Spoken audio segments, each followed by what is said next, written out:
It must be exhausting, always rooting for the anti-hero. It's fine, that's good, I can definitely pull that off. Hey Best Pally, I'm Allie, and Anti-Hero is another huge smash from Taylor Swift, but what if right now was the 90s and Taylor Swift was in a ska band? I realize that no one asked for this, but stick with me through the creation because this one is going to be great. I know this one is going to be great because ska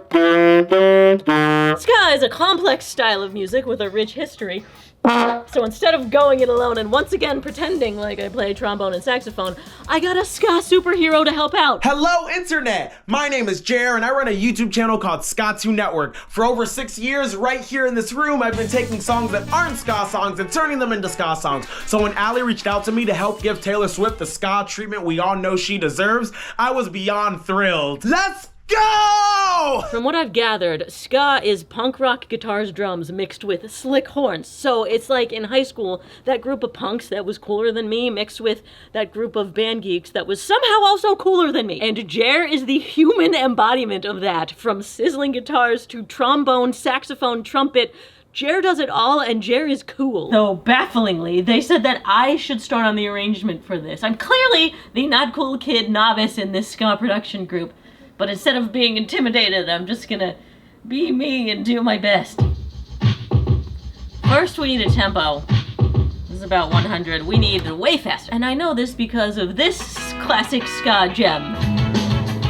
Oh yeah, we're fast. Now I understand that opening this song first and that the impression that I get is basically the be all and end all of ska in my brain is very posery. But also it's a sweet jam, so shuh. Try 165. That'll do. And now the first thing I want is the reason that I love ska.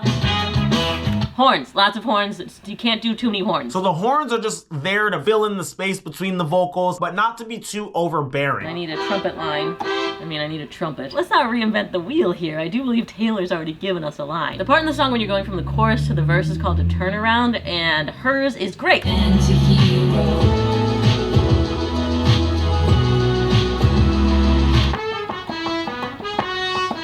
That sounds awesome with the trumpets, but I didn't actually see what the melody was like at this tempo. It's me. Hi, I'm the problem, it's me. I'll stare directly at the sun, but never in the mirror. It must be exhausting, always rooting for the anti-hero. It's fine, that's good. I can definitely pull that off. Okay, I have a bajillion horns going along with my melody. I am cutting out the horns from the first two choruses. Now I need guitars. I'm not gonna get my guitar yet. Let's just MIDI this to figure out what it's gonna do. I need a good example of how to handle the guitars. What? It's a good example. They do upbeat strumming. That feels like it's ska thing.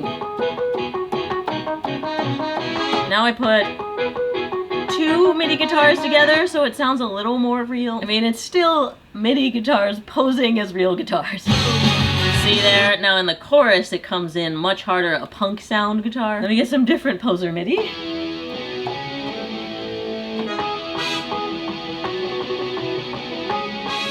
It's fine, we get the idea. Can't believe I've gone this far without drums.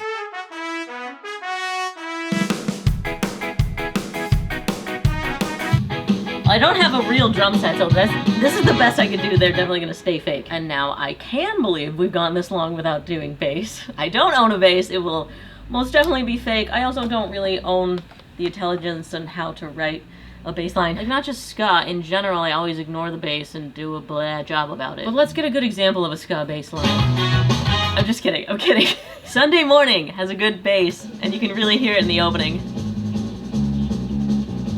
It's just going all over. It's the focus of the song here. Okay, I saved you the agony of watching me figure that out, and we have some bass. Here's what it's doing. I guess it feels good. It's a little posery, but I will be moving on. There's something I heard in Sunday Morning that I really like. You hear how that feel really changed? I want this to go on a journey, lots of different sections, different feels.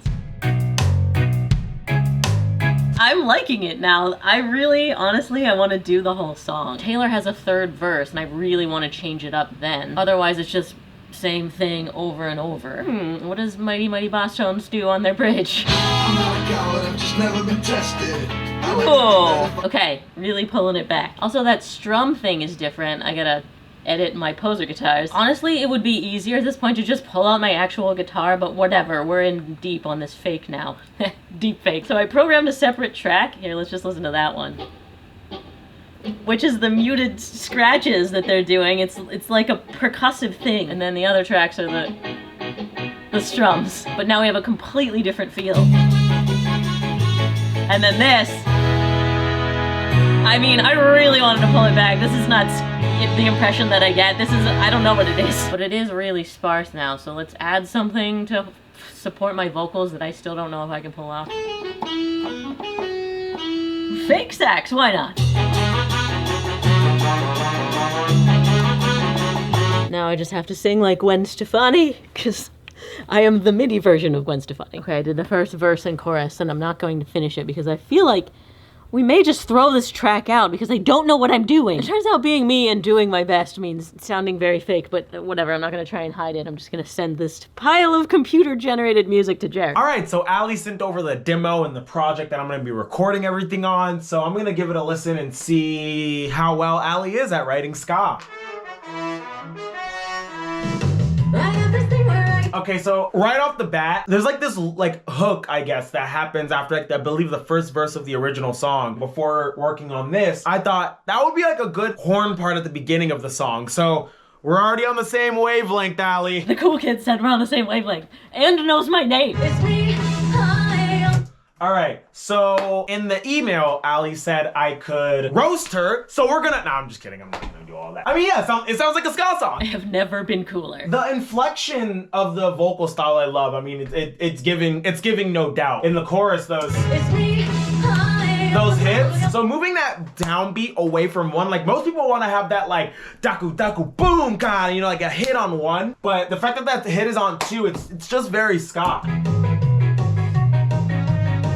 So Ali hasn't finished her vocals yet. The thing is, if you got someone moving when they're listening to ska, then you already know you're doing a pretty good job at writing ska. BRB, inventing a time machine to go back and tell high school nerd me that we're finally going to be cool. So honestly, I don't think this needs to be changed a lot. I think the structure of it is very well done. And I think there's just slight little changes that I'm gonna make. Like, I'm just gonna add like what I'm gonna call like 10% more into the style. I wanna change just one little thing in the first verse. That drum beat, right now we have a kick on 1, snare on 3. I want to make it 4 on the floor. And then in the second verse, to kind of bring it down a little bit, I'm going to transition it. The hi-hat is hitting on all the upbeats, and then you have the side stick and the kick hitting on 2 and 4. I call it the ska rhythm, you know, like ska is based off of the syncopation, the upbeats, and 2 and 4 and. That's the ska beat. The bridge, what I'm going to do is to give like the little homage, that beginning rhythm that you hear in the original, boom, ka, boom.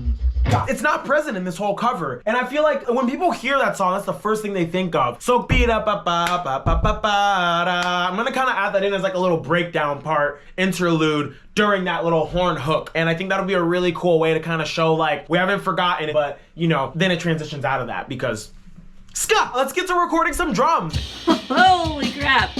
These are real drums. This has to be. That's an overhead mic played on a real set. And by recording, I mean playing them on a MIDI keyboard very well. So up next is bass guitar. I don't even think I'm gonna change much with this bass line. What? I'm actual floored by this. I feel like it was just dumb luck. I think the thing that people don't realize about ska is that it is a very rhythmic genre and its basis comes from Afro-Caribbean music. You can actually use, you know, the muted tones and use that for more of like a percussive element. It's almost acting like, you know, kind of in place of like a shaker almost. A lot of ska guitarists do that.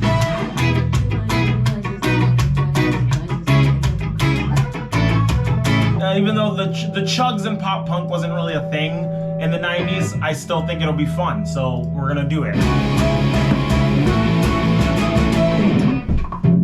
Yeah! And now here we are, about to add the most important part of the ska song. The organ. You cannot change my mind. The organ is what makes ska pop. The ska organ balances being the rhythm section, sometimes being the lead, sometimes filling in little licks here and there.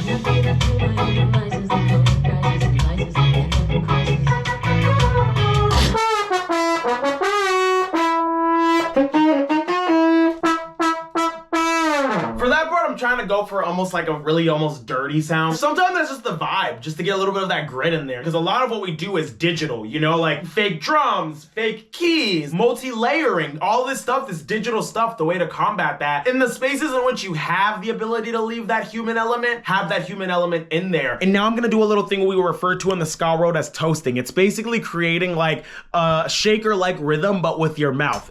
You'll see what I mean. And I may like walk away from the mic. Hop, hop, hop, hop. And that is a wrap my brain is currently putting right now because I've been working on this all day, but I think it's gonna be worth it when we all hear the final product. Allie, thank you again so much for having me on this and helping me make this song reach its fullest ska potential. Let's go!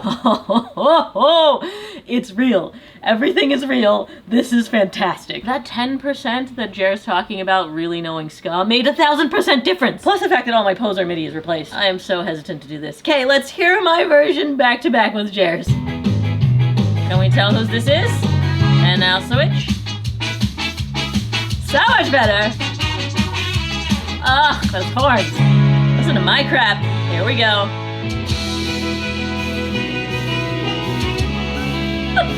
Also, Jer quoted the impression that I get in the bridge. I feel so vindicated. Oh, how cool. And the organ and the guitar tone, it is all just so epic. And now we present to you Taylor Swift.